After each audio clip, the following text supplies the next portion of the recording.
क्योंकि RRC group D के notification आने में 1 से 1.5 महीने का टाइम रह गया और जितने भी नोटिफिकेशन आ रहे हैं आप देख रहे हो बिल्कुल टाइम से ही आ रहा है। और ये भी जो नोटिफिकेशन है ये दिसंबर के एंड तक लिखा हुआ है, तो मान के चलो कि इस मंथ के एंड तक या फिर जनवरी की स्टार्टिंग तक ये नोटिफिकेशन आ जाएगा। बट एग्जाम होने में थोड़ा सा डिले हो रहा है, लेकिन फिर भी मान के चलो कि जितने भी स्टूडेंट आरआरसी ग्रुप डी की एग्जाम के प्रिपरेशन कर रहे हैं उनके पास 6 से 8 महीने का टाइम है, जिस टाइम पे आप अपने प्रिपरेशन को बिल्कुल पीक पे ले आ सकते हो। देखो मैं हूँ, आप या फिर कोई भी स्टूडेंट हो, जब एग्जाम में 2 या 3 महीने रह जाते हैं ना, फिर 1 महीने रहते हैं, उस टाइम पर रिग्रेट सबको होता है कि भाई मैंने स्टार्टिंग में ही पूरा का पूरा फोर्स लगाया होता या फिर चीज़ों को बिल्कुल स्ट्रेटेजी वाइज पढ़ा होता तो कोई भी गलती नहीं होती। और जब 1 महीने रहते उस टाइम पे मैं मॉक दे रहा होता या फिर अपने नोट्स को रिवीजन कर रहा होता, उस टाइम पे मुझे कुछ एक्स्ट्रा पढ़ने की जरूरत नहीं पड़ती। और ये जो मेंटेलिटी है ना भैया अगली बार मैं एग्जाम दूंगा, अगली बार मैं एग्जाम निकालूंगा, इस बार तो उस तरीके से चीज़ें कंप्लीट नहीं हो पाई, ये रिग्रेट आपको नहीं करना पड़ेगा। तो यहाँ पे मैं किस तरीके से आपको मैनुअल आपको अपने नोट्स वगैरह बनाने हैं, साइंस की बात कर लो, फिर मैथमेटिक्स की बात करो, रीजनिंग की बात करो, जीके के लिए आपको नोट्स बनाना है नहीं बनाना है, लुसेंट को किस तरीके से पढ़ना है, फिर जो साइंस वाला पोर्शन होता है उसको कहां से कंप्लीट करना है, क्योंकि साइंस ही सबसे ज्यादा इंपॉर्टेंट है। यहाँ पे ग्रुप डी की अगर आप बात करो न्यूमेरिकल्स वगैरह भी आ रखे होते हैं, तो इन सारी चीजों के बारे में बात करेंगे। इवन दो कि आप किसी भी यूट्यूबर को देखोगे फिर किसी भी टीचर को देखोगे तो वो सारा का सारा आपको बताएगा, तो इस रिसोर्स से पढ़ो। लेकिन सबसे इंपॉर्टेंट होता है कि ये रिसोर्स मैं पढ़ रहा हूं तो क्या इसका वाकई मुझे फायदा मिलेगा। तो यहाँ पे मैं पेपर एनालिसिस भी करने वाला हूँ, जो भी प्रीवियस ईयर का ग्रुप डी हो रखा है रिसेंटली, उस पेपर को हम लोग एनालिसिस करेंगे, देखेंगे जो जीके का लेवल है वो किस तरीके का है, करंट अफेयर किस तरीके का है, कितने साल की करंट अफेयर है। फिर मैथमेटिक्स की बात करो तो मैथमेटिक्स में क्या बहुत हार्ड वाले क्वेश्चन आ रहे हैं, क्या एनटीपीसी टाइप से क्वेश्चन आ रहे हैं, किस किस टॉपिक से कितना क्वेश्चन पूछा जा रहा है, और साइंस में किस टाइप के एग्जैक्टली क्वेश्चन आ रहे हैं, और ये सारे क्वेश्चन आपको किस बुक में मिलेंगे, या फिर कितना मुझे पढ़ना चाहिए एग्जैक्टली, किस टीचर को फॉलो करना है, नोट्स वगैरह किस तरीके से बनाने, मतलब जितने भी A to Z चीजें होती हैं वो सारा का सारा डाटा मैं आपको यहाँ पे प्रोवाइड कराने वाला हूँ। तो वीडियो को इन तक देखना, सिलेबस वगैरह भी मैं आपको यहाँ पे प्रोवाइड करा दूंगा, और जितनी चीजें मैं आपको बता रहा हूँ हर एक चीज का पीडीएफ भी मैं अपने टेलीग्राम चैनल पर प्रोवाइड करा दूंगा। तो जितने भी नोटिफिकेशन होते हैं, पीडीएफ वगैरह होते हैं, या फिर जो भी चीजें मैं आपको बता रहा हूँ उसका आपको पीडीएफ वगैरह कमेंट बॉक्स में जो लिंक मिलेगा टेलीग्राम का वहां पे जाके आप ज्वाइन कर लेना, वहां पे सब कुछ आपको प्रोवाइड हो जाएगा। और बाकी एक चीज मैं और प्रोवाइड कराऊंगा 2 से 3 दिन में, जितने भी साइंस के टॉपिक्स हैं, ठीक है, किस किस टॉपिक से कितने क्वेश्चंस आ रखे होते हैं, मतलब जो वेटेज होता है हर एक टॉपिक का, वो भी पीडीएफ में आपको प्रोवाइड करा दूंगा एक्सेल सीट फॉर्मेट में, सो दैट कि आपका काम बिल्कुल आसान हो जाए, सिर्फ आपको पढ़ना रहे और सारा मटेरियल मैं आपको प्रोवाइड करा दूंगा। चलो स्टार्ट करते हैं। सबसे पहले हम नोटिफिकेशन से, उसके बाद फिर स्टेप बाय स्टेप हर एक पार्ट को हम कवर करेंगे। यहाँ पे मैंने नोटिफिकेशन बता दिया, एग्जाम टाइम बता दिया, एजुकेशन क्वालिफिकेशन है उसको लेके बहुत सारे स्टूडेंट कंफ्यूज रहते हैं। तो 10th पास स्टूडेंट मैक्सिमम इस फॉर्म को फिल कर सकते हैं। आईटीआई वगैरह पर अगर कोई पोस्टें होती हैं तो बाद में बताई जाएंगी, लेकिन 10th वाले भी इस फॉर्म को फिल कर सकते हैं। जो एज लिमिट है वो 36 ईयर्स रहेगा, इंक्लूडिंग कोविड, मतलब है कि 3 ईयर्स का एज रिलैक्सेशन आपको दिया जाएगा कोविड की वजह से, जैसे कि सारे एग्जाम्स में दिया जा रहा है। लेकिन 2025 में जितने भी नोटिफिकेशन आएंगे उसमें आपको 3 ईयर का एज रिलैक्सेशन देखने को नहीं मिलेगा। तो अभी आपके पास अच्छा मौका है, जिनकी भी एज वगैरह थोड़ी ज़्यादा हो रखी है वो इस फॉर्म को फिल कर सकते हैं। आई पावर के रिगार्डिंग मैंने एक वीडियो बना रखी है जो कि आपको ऊपर दिख रहा होगा, और उसका लिंक भी आपको कमेंट बॉक्स में मिल जाएगा। तो आप किसी भी एग्जाम के प्रिपरेशन कर रहे हो, A1 A2 B1 B2 C1 C2 क्या होता है सब कुछ आपको उस वीडियो में क्लियर हो जाएगा। तो उस वीडियो को आप जाके देख लेना। बाकी कौन कौन सी आई पावर के लिए कौन कौन सी पोस्ट होती है वो आपको नोटिफिकेशंस में देखने को मिल जाएगी। तो इस बार चेंजेस रहेंगे, उसी वजह से मैंने यहाँ पे कुछ ऐड नहीं कर रखा है।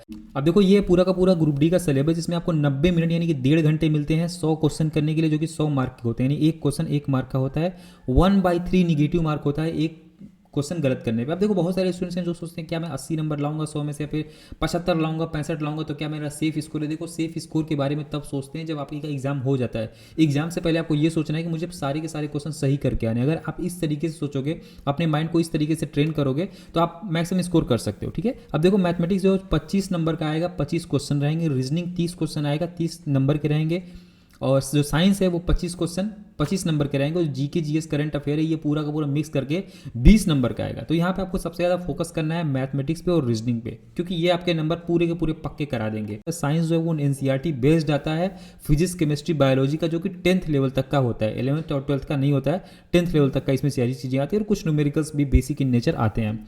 जीके जीएस में मतलब सॉरी जीके और करंट अफेयर में साइंस एंड टेक्नोलॉजी से रिलेटेड क्वेश्चन आएंगे, स्पोर्ट के क्वेश्चन आएंगे, कल्चरल क्वेश्चन आएंगे, personalities, economics, polity, ETC. Male को 35 kg का एक बॉडी होता है, मतलब बॉडी मतलब आप समझ रहे हो, एक बैग होता है, उस बैग में कुछ मिट्टी वगैरह फिल होता है 35 kg का, उसको लेके आपको 100 मीटर तक दौड़ना होता है 2 मिनट के अंदर। ठीक है, फीमेल को 20 kg का जो बैग होता है उसको लेके 100 मीटर तक रनिंग करना होता है, अब धीरे धीरे चलना ही होता है 2 मिनट के अंदर। 2 मिनट में तो 100 मीटर आप आराम से जा सकते हो, मतलब ये बिल्कुल आसानी होता है। रनिंग जो होता है वो 1000 मीटर करना होता है 4 मिनट 15 सेकेंड में, जो कि बहुत आसान होता है।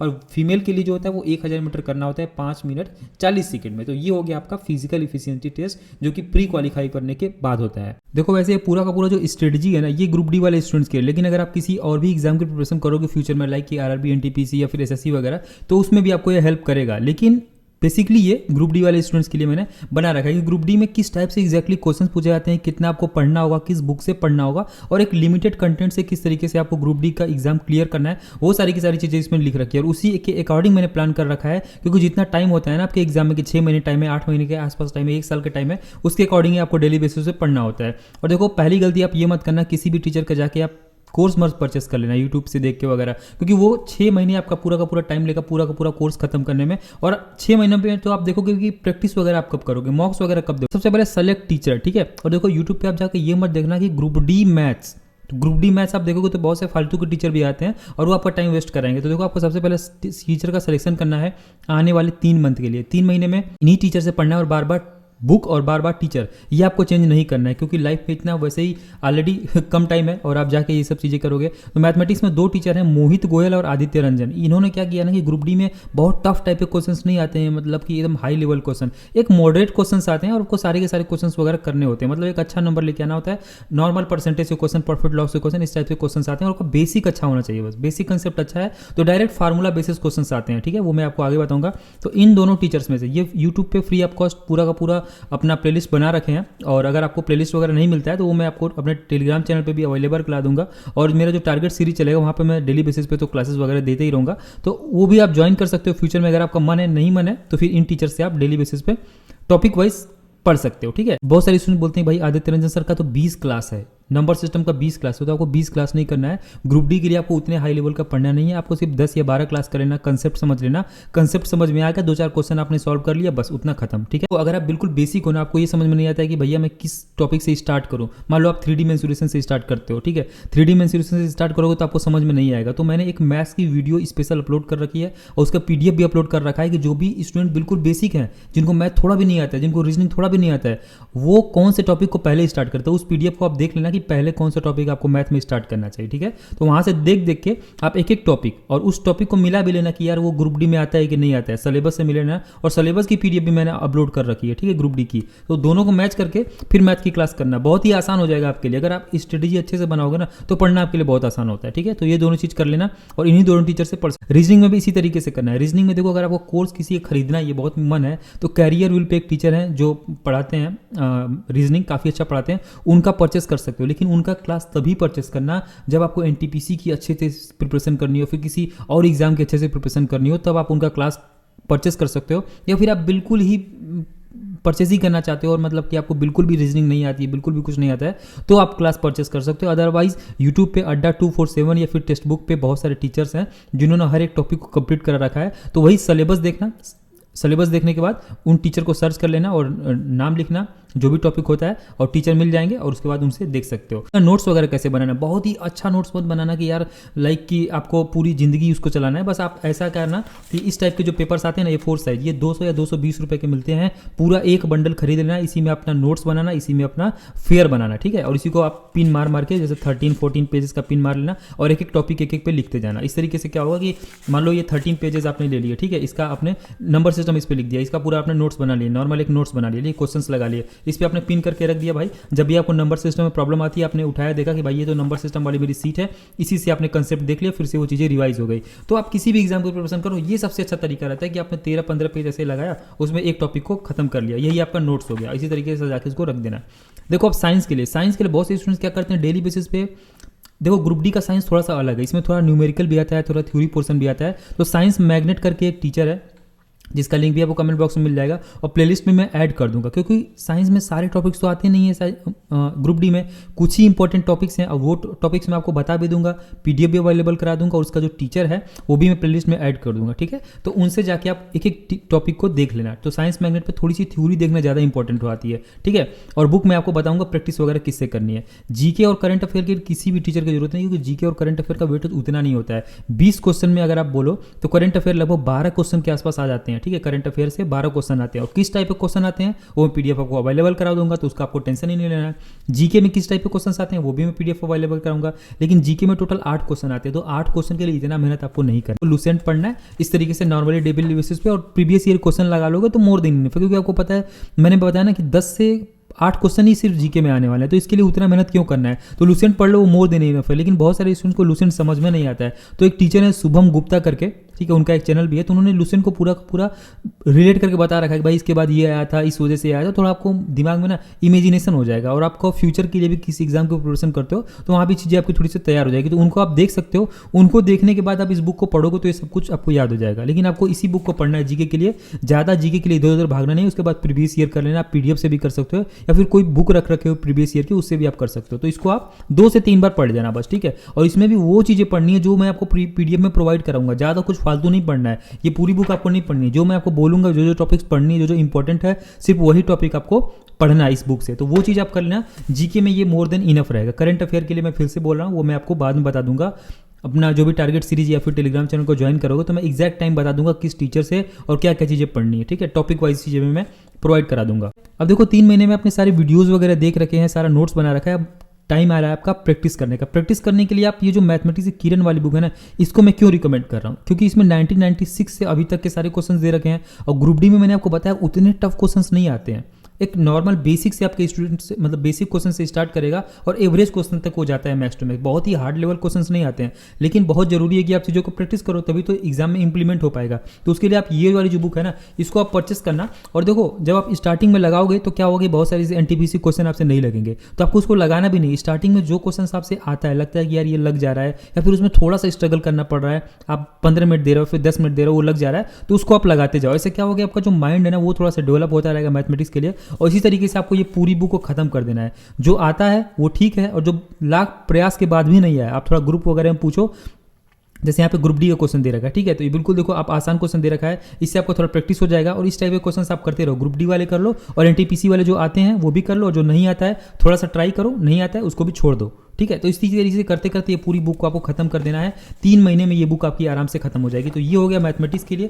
इसी तरीके से देखो आपको मैं बोल रहा हूँ फालतू के कोर्स नहीं परचेस करना है और फालतू की बुक्स भी नहीं परचेस करना है, सिर्फ लिमिटेड कंटेंट ही मैं आपको यहाँ पे बता रहा हूँ। तो मैथ्स की ये बुक हो गई, रीजनिंग की एक ये बुक ले लेना, ठीक है। रीजनिंग आपको बहुत अच्छा नहीं हो तो ये बुक ले लेना। इसमें भी बेसिक क्वेश्चन से स्टार्ट किया और हाई लेवल क्वेश्चन दे रखे हैं, तो बेसिक से जो मॉडर्न मतलब मॉडरेट क्वेश्चंस होते हैं ना, वहाँ तक ही आपको बेस्ट प्रैक्टिस करनी है। जैसे कि आपको जो क्वेश्चन लगता है कि बहुत टफ है, नहीं आ रहा है, 1-2 बार आपने प्रैक्टिस की, नहीं आया, बस आपने छोड़ दिया, तो आपका जो माइंड है ना वो धीरे धीरे डेवलप होगा, ठीक है। तो ये दोनों बुक आप ले लेना मैथमेटिक्स और रीजनिंग के लिए। अब बारी आती है साइंस के लिए। भाई साइंस के लिए भी आपने वीडियोस वगैरह देख लिया, अब प्रैक्टिस कहाँ से करोगे क्वेश्चंस वगैरह। तो प्रैक्टिस करने के लिए सिर्फ एक बुक, मतलब टोटल 3 बुक आपको परचेस करनी है। लूसेंट तो आपके पास पहले से ही होगी, ये मैथमेटिक्स की, एक रीजनिंग की और एक साइंस की। तो साइंस की ये जो बुक है इसका मैं रिव्यू फुल कर भी दूंगा, इसमें क्या क्या दे रखा है, लेकिन इसमें सारे न्यूमेरिकल्स और थ्योरी वगैरह सब कुछ इसमें दे रखा है। तो इसको आप परचेस कर लोगे तो आपका न्यूमेरिकल वाला, क्योंकि न्यूमेरिकल आता है भाई आपके एग्जाम में, ग्रुप डी का आपने प्रीवियस ईयर देखा होगा, तो यहाँ से आपका पूरा न्यूमेरिकल और साथ ही साथ जो आपका थ्योरी वाला पोर्सन होता है वो भी पूरा ढंग से तैयार हो जाएगा, ठीक है। तो ये 3 बुक आपको सिर्फ परचेस करनी है। लूसेंट तो आपके पास ऑलरेडी पड़ी होगी, तो 3 महीने में वीडियो देखना है और 3 महीने में आने वाले इन सारी बुक से आपको प्रैक्टिस कर लेना है। बहुत सारे स्टूडेंट्स गलती करते हैं कि स्टार्टिंग में मॉक्स नहीं देते हैं, या फिर उनको लगता है कि जब सब कुछ खत्म हो जाएगा तभी मॉक देंगे। आपको एक मैं रियलिटी बताऊं, कभी भी सिलेबस खत्म नहीं होता है। इवन दो कि आप रैंक 1 लाओगे ना, उसके बाद भी आपको लगेगा यार मुझे कुछ ना कुछ तो बाकी रह गया, मेरा ये वाला टॉपिक तो अच्छा नहीं था, ऐसे करके होता है। तो मौका आपको स्टार्टिंग से ही देते रहना। इससे क्या होगा ना कि आपके अंदर पता चलेगा यार मैं वाकई पढ़ाई कर रहा हूँ नहीं कर रहा हूँ। आप अंदर से एक बूस्ट हो गए, आपके कम नंबर आएंगे तभी बूस्ट हो गए, ज़्यादा नंबर तब आएंगे तभी बूस्ट हो गए। तो मॉक ऐसा होता है कि जो आपको हमेशा बूस्ट करने का काम करता है, ठीक है। तो फर्स्ट 3 मंथ्स पहले जो स्टार्टिंग के 3 महीने होंगे, जिस टाइम पे आप वीडियोस वगैरह देख रहे होगे, उस टाइम पे हर 10वें या फिर 15वें दिन आपको एक एक मॉक देना है। इससे क्या होगा कि आपने जो भी वीडियो देखी वहाँ से कुछ ना कुछ तो सीखा ही होगा, जो भी सीखा होगा एक मॉक दोगे तो कम से कम वो क्वेश्चन तो कर पाओगे। हम कह रहे हैं कि 100 क्वेश्चन थे मान ले आपके, ठीक है, 100 क्वेश्चन में से आप 20 ही क्वेश्चन कर पा रहे हो, ठीक है। फिर 10 दिन बाद आप एक मॉक दोगे तो हो सकता है आप 22 क्वेश्चन कर पाओ, 2 क्वेश्चन लायक तो आपने पढ़ा होगा कुछ। तो हर 10 से 15 दिन पे एक मॉक देना है आपको 3 महीने तक के लिए, उससे ज़्यादा नहीं देना है। यानी एक महीने में आप 3 मॉक दे रहे होगे या फिर 2 मॉक दे रहे होगे, 3 महीने में आप टोटल 6 मॉक दोगे या फिर 9 मॉक दोगे, समझ गए। तो हर 10 दिन पे एक मॉक देना है 3 महीने के लिए। फिर उसके 3 महीने बाद जब आपका वीडियो कंप्लीट हो जाएगा, जिस टाइम पे आप प्रैक्टिस कर रहे हो, तो प्रैक्टिस करोगे तो भूलोगे भी, और वीडियो भी देखोगे तो भूलोगे। उसीलिए मैं कह रहा हूँ कि जब आप मॉक दोगे तो वो चीज़ें रिवाइज हो जाएंगी। अब देखो आने वाला जो अगला 3 महीने होगा, पहला 3 महीने तो हमको बता दिया, अगला जो 3 महीने होगा उसमें हर 7वें दिन यानी हर हफ्ते में संडे सैटरडे जो भी आप डे चूज करते हो उस दिन आपको एक मॉक दे लेना है, ठीक है। तो यहाँ पे आप धीरे धीरे देख रहे हो कि मैं मॉक का जो टाइम है वो काफ़ी कम करता जा रहा हूँ 7 दिन में, या फिर आप चाहो तो 5 दिन में 4 दिन में भी मॉक दे सकते हो। यहाँ पे आप जितना हो सके उतना ज़्यादा कम टाइम में आप एक मॉक दे सकते हो। तो ये हो गया 6 महीने तक आपको इस तरीके से मॉक देना है। अब बिफोर एग्जाम, अब 6 महीने बाद आपने प्रीवियस ईयर के सारे क्वेश्चंस कर लिए, ये पूरी बुक आपने तीनों देखी, ये खत्म कर लिया आपने, लूसेंट भी खत्म कर लिया, वीडियोस तो बहुत पहले खत्म हो रहा होगा। अब एग्जाम का एडमिट कार्ड वगैरह आने का होगा, ठीक है, एग्जाम की डेट्स वगैरह आ रही होगी, उस टाइम पे आपको डेली बेसिस पे एक मॉक देना है, ठीक है। डेली बेसिस पे एक मॉक दो, उसका एनालिसिस करो, और एनालिसिस करने के बाद जो भी आपका टॉपिक वीक है उस टॉपिक को नोट कर लो। जो भी टॉपिक आपकी वीक है, जैसे लगता है कि यार ये क्वेश्चन तो मैंने मान लो कि ये नंबर सिस्टम का क्वेश्चन है तो ये काफ़ी वीक हो गया, या फिर व्हाट जो भी 3D मेंसुरेशन का है ये काफ़ी वीक क्वेश्चन है, फिर साइंस की कोई टॉपिक वीक है तो उसको आप नोट कर लो। नोट करने के बाद उसको प्रैक्टिस कर लो, उसको इन्हीं बुक से प्रैक्टिस कर लो, फिर से 200 क्वेश्चन 100 क्वेश्चन लगा लो, फिर मॉक देते जाओ, और इस तरीके से आपके जो छोटे मोटे टॉपिक्स जो फंस रहे थे वो होते जाएंगे। जिस तरीके से मैंने आपको यहाँ पे चीज़ें बताया कि भाई देखो यार इस तरीके से आपको पढ़ना है, ये चीज़ें करनी है, ये ग्रुप डी के लिए तो है ही, लेकिन अगर आप किसी और भी फ्यूचर में एग्जाम की प्रिपरेशन करना चाहोगे आफ्टर सिलेक्शन तो उसके लिए भी ये काफ़ी ज़्यादा आपके लिए मतलब कि हेल्पफुल रहेगा। और जितनी भी चीज़ें मैंने आपको बताई सबका PDF आपको मैं टेलीग्राम चैनल पे अवेलेबल करा दूंगा, तो वहाँ पे जाके आप चीज़ों को रिवाइज कर सकते हो। अब देखो टारगेट सीरीज़ के बारे में बताए थे, बहुत सारे लोग जो कि टारगेट सीरीज़ को ज्वाइन करना चाहते हैं, जैसे ही नोटिफिकेशन आएगा, नोटिफिकेशन आने के डेट के सेम डेट से मैं ग्रुप डी का टारगेट सीरीज स्टार्ट करूंगा, तो Telegram channel SSC railway PDFs को ज्वाइन कर लेना। ग्रुप डी की अगर आप प्रिपरेशन कर रहे हो बस थोड़ा थोड़ा इसी तरीके से पढ़ते रहना, बस ये 3 महीने आपको अच्छे से मेहनत करना है। वीडियो मतलब देखिए एक बार खत्म करना है, वीडियो खत्म हो गया ना फिर प्रैक्टिस करने में बहुत मजा आएगा, प्रैक्टिस जब हो जाएगी तो फिर मॉक देने में तो और भी मजा आएगा, और बिल्कुल चीज़ें आसान है। देखो क्या होता है कि जब हम लोग स्टार्टिंग में अभी 6 से 8 महीने ना, तो हम लोग यार बहुत ही लापरवाही बरतते हैं। जब 4 महीने 3 महीने रह जाते हैं ना, उस टाइम पे जाके टारगेट सीरीज ढूंढते हैं, उस टाइम पे जाके बुक्स खरीदते हैं, उस टाइम पे जाके वीडियोस देखते हैं। ये काम आपको नहीं करना। अभी से आप थोड़ा थोड़ा डेली बेसिस पे प्रैक्टिस करो, आप देखना कितना अच्छा स्कोर करोगे, ज़्यादा आपको पे बर्डन भी नहीं पड़ेगा। अब देखो यहाँ पे मैंने ग्रुप डी का पूरा पेपर एनालिसिस कर रखा है और इसकी PDF में मैं आपको अवेलेबल करा दूंगा। ये आपके लिए सबसे ज़्यादा इंपॉर्टेंट है। जो भी स्टूडेंट इन तक देख रहे हो ना उनके लिए थोड़ी सी फायदे वाली चीज़ें हो जाएंगी कि मैथमेटिक्स यानी जितने सेक्शंस आते हैं आपके ग्रुप डी के एग्जाम में उसको मैंने एलोबरेट कर रखा है, भाई इसी टाइप के क्वेश्चन आपके आएंगे। तो देखो यहाँ पे मैं आपको डिस्क्राइब भी कर देता हूँ, और ये चीज़ आप जरूर देख लेना। इजी टू मॉडरेट क्वेश्चंस आते हैं, मैंने आपको बुक में बताया कि बुक में आपको ज़्यादा हार्ड टाइप के क्वेश्चंस नहीं करने, यानी कि जो क्वेश्चंस आपको एक बार लगाने के बाद नहीं आते हैं उनको छोड़ देना है। डायरेक्ट क्वेश्चन पूछता है, डायरेक्ट क्वेश्चन मतलब फार्मूला बेसिस पे, जैसे कि कोई मेंसुरेशन का 2D का क्वेश्चन है ना, तो उसमें डायरेक्ट फार्मूला बेसिस पे क्वेश्चन पूछ देगा, भाई कोई सर्किल है उसका रेडियस दे रखा है तो उसका एरिया बताओ, मतलब डायरेक्ट पूछ देगा, उसमें ज़्यादा घुमाएगा फिराएगा नहीं। इसी वजह से मैंने बोला कि बेसिक कंसेप्ट वाले क्वेश्चंस आपको सिर्फ तैयार करना है। डायरेक्ट जो कंसेप्ट हैं उनके बारे में पूछ रखा है, directly ask formula basis questions भी पूछ रखा है, जैसे कि मेंसुरेशन कोऑर्डिनेट ज्योमेट्री में कोई ट्रेंगल दे रखा है, ठीक है, कोई ट्रेंगल में और उसका कोई कोऑर्डिनेट दे रखा है 1 - 2, तो उनका एरिया पूछेगा, तो वो फार्मूला वगैरह आपको अच्छे से याद होना चाहिए। टाइम एंड वर्क जो क्वेश्चंस हैं ये डेप्थ में पूछता है, तो हाँ जो भी टॉपिक डेप्थ में पूछता है वो भी मैंने यहाँ पे लिख रखा है भाई कौन कौन से टॉपिक को डेप्थ में पूछता है। जैसे पाइप एंड सिस्टम के क्वेश्चन डेप्थ में पूछेगा, यानी कि एक लड़का छोड़ के चला गया बीच में काम करते वक्त, A की एफिशिएंसी B की 2 गुनी, यानी कि थोड़ा सा आप देख रहे हो थोड़ा सा टर्न है क्वेश्चन में, तो इस टाइप के क्वेश्चन इसमें पूछते हैं, तो वो चीज़ आप थोड़ा सा पढ़ लेना। यानी कि जो टॉपिक्स में आपको डेप्थ में पढ़ना है वो भी मैं आपको लिख रखा हूँ, तो फालतू की चीज़ें आपको नहीं करनी है, वो चीज़ें इस PDF से आपको पूरी की पूरी मिल जाएंगी। तो ये देख लो मैंने मैथमेटिक्स का पूरा बना रखा है, सिंपल एंड कंपाउंड इंटरेस्ट के जो नॉर्मल क्वेश्चन है उनको करना है, इनको डेप्थ में नहीं करना है। Decimals and how to solve decimal related question, ये सब कुछ मैंने यहाँ पे बना रखा है। कंक्लूजन भी मैंने लिख रखा है, questions are based on nature formula, मतलब बेसिक इन नेचर लिख रखा है मैंने, questions are basic in nature formula based and basic must be prepared, मतलब जो भी बेसिक्स यानी फार्मूला जितने भी होते हैं आपको जो टॉपिक्स आते हैं उनका फार्मूला आपको अच्छे से याद होना चाहिए। तो ग्रुप डी में ये इंपॉर्टेंट रहेगा। रीजनिंग में मैंने यहाँ पे लिख रखा है कौन कौन से टॉपिक्स आपके इंपॉर्टेंट रहेंगे, जैसे कि फिगर रिलेटेड क्वेश्चन काफ़ी आते हैं, ब्लड रिलेशन वाले क्वेश्चन बहुत सारे आते हैं, सिंबल रिलेटेड क्वेश्चन भर भर के आते हैं, फिगर काउंटिंग भी इसमें अच्छे से आता है, direction related question group D में बहुत ज़्यादा आते हैं और मिसिंग नंबर भी आते हैं। तो इन टॉपिक्स को आपको थोड़ा फोकस करना है, मतलब बाकी को पढ़ना ही है, मतलब सिलेबस में तो बहुत सारा लिख रखा है उनको तो पढ़ना है, लेकिन जो मैंने यहाँ पे दे रखा है इसको थोड़ा सा अच्छे से कर लेना, क्योंकि मैंने पेपर एनालिसिस के टाइम पे देखा कि ये क्वेश्चन भर भर के आ रखे हैं। और कंक्लूजन भी ये पढ़ लेना, और साइंस में देखो किस टाइप से क्वेश्चन आपको पूछेंगे। तो first you have to read complete NCERT of 9th and 10th, then after selective topics and numericals from PDF I will provide soon. अब देखो मैंने आपको बताया कि आपको किरण वाली बुक से पढ़ना है और उसके पहले आपको वो वीडियो पूरी की पूरी देख लें। तो वो जो वीडियो में टीचर बता रखा है ना, वो टीचर ने NCERT को ही पढ़ा रखा है। तो अगर आप वीडियो नहीं देखना चाहते हो या फिर आप आपका थोड़ा बहुत साइंस अच्छा है, लाइक कि आप साइंस से बैकग्राउंड से थे, तो आप एनसीईआरटी को पढ़ सकते हो। एनसीईआरटी की जो पीडीएफ है वो मैं अपने टेलीग्राम चैनल में बहुत पहले ही प्रोवाइड करा रखा हूँ, हिंदी और इंग्लिश दोनों में। तो उस पीडीएफ को पढ़ लेना, और पीडीएफ को पढ़ने के बाद किरण वाली बुक से प्रैक्टिस कर लेना, इतना मोर देन इनफ रहेगा। अगर आप बुक नहीं पढ़ना चाहते हो, एनसीईआरटी की बोर होती है, तो उसके लिए आप वो वीडियो देख सकते हो, साइंस मैग्नेट करके जो चैनल है उसको आप देख के, देखने के बाद आप किरण वाली बुक को प्रैक्टिस कर लेना। बस इतना करना होगा, दो चीज़ आपको करना होगा। साइंस को थोड़ा ध्यान देना होगा यार, क्योंकि साइंस का जो वेटेज है ना वो थोड़ा सा आपको अच्छा देखने को मिल जाएगा, ठीक है। और एनसीईआरटी जो बुक की पीडीएफ है मैंने अपने मेन चैनल पर प्रोवाइड करा रखा है। GK and current affair. और देखो एक और चीज़, साइंस में आपको जो जो इंपॉर्टेंट टॉपिक है ना वो कौन कौन से पढ़ने हैं ये भी मैं आपको पीडीएफ में अवेलेबल करा दूंगा, तो उसके लिए आप टेंशन मत लेना, 1 से 2 दिन में वो आपको प्रोवाइड करा दूंगा।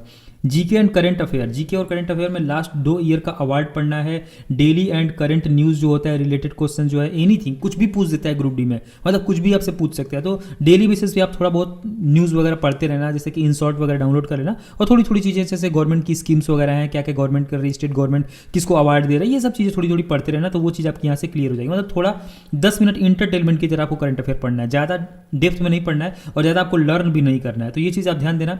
मीडिवल हिस्ट्री पे जो क्वेश्चंस होते हैं, अंग्रेजों के आने से आज़ादी तक का जो समय होता है, ठीक है, ये मॉडर्न हिस्ट्री हो गया ना, ये तो मॉडर्न हिस्ट्री, अंग्रेजों से आने से आज़ादी तक का जो सफ़र होता है, मॉडर्न हिस्ट्री, इसको थोड़ा आप पढ़ लेना। और मॉडर्न हिस्ट्री को भी थोड़ा बहुत पढ़ना है, वो मैंने आगे यहाँ पे लिख रखा है, ठीक है। सेंट्रल एंड स्टेट की गवर्नमेंट की जो योजना है वो अच्छे से पढ़ लेना। इकोनॉमिक्स बेसिस क्वेश्चन पढ़ लेना।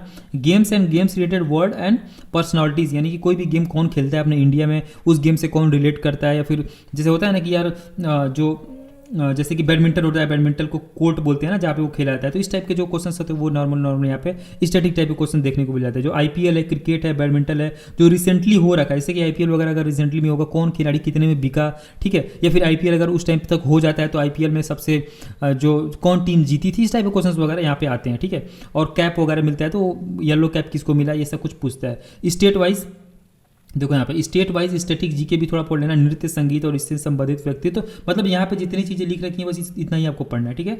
Science and GK current affair in depth analysis and each topic will be provided soon. और साइंस और करंट अफेयर और जीके का जितना भी टॉपिक्स आपको पढ़ना है वो मैं आपको जल्दी प्रोवाइड करा दूंगा। और टेलीग्राम चैनल को जरूर ज्वाइन कर लेना, यहाँ पे मैं आपको सारी की सारे कंटेंट प्रोवाइड करा दूंगा, ठीक है। और लेटेस्ट नोटिफिकेशन वगैरह भी जो कि जेन्युइन होती है वही मैं आपको प्रोवाइड कराता हूँ। और जो टारगेट सीरीज़ है वो मैं जल्दी स्टार्ट करने वाला हूँ, आपको मैंने ऑलरेडी ये नोटिफिकेशन बता रखा है। और बाकी वीडियो को लाइक वाइक भी कर सकते हो, वीडियो को लाइक कर देना। मिलते हैं नेक्स्ट वीडियो में। जय हिंद, टेक केयर। और कमेंट बॉक्स में कोई भी कंफ्यूजन हो, कोई भी डाउट हो तो आप पुट कर लो।